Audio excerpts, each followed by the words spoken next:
What's up, YouTube? Just here reviewing this rack that I'm using for the first time.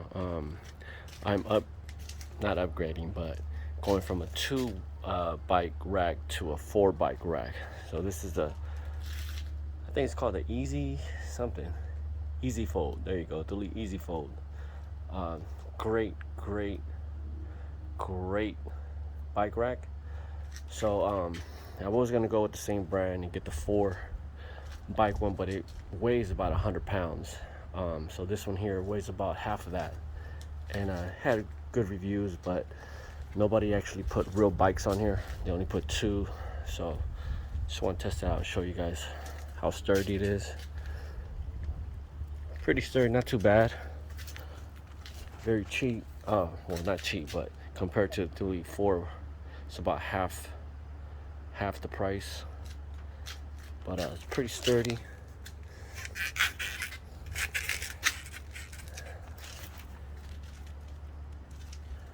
That's 4 bike, 2 adult bikes and 2 kid bikes.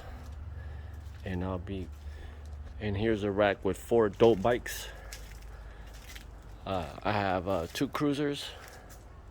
I have my 29er on here, and then I have my road bike. As you can see, it accommodates all bikes with no problem.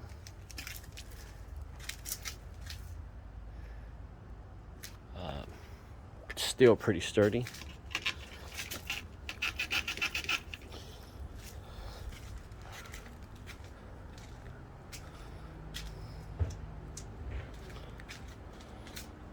Enough room in between so they're not touching.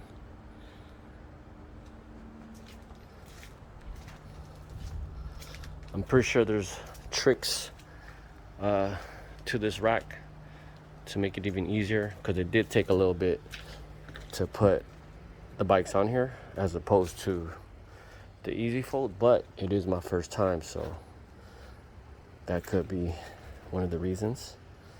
Like I said, it's still, I'm giving it pretty hard tugs and still looks pretty sturdy. So yeah, just wanted to put 4 adult bikes and show you what we're working with. And I think for the cost of the rack, it's a great value. I dealt with Hollywood racks before, never had an issue. So all right, thank you guys for watching. Take it easy.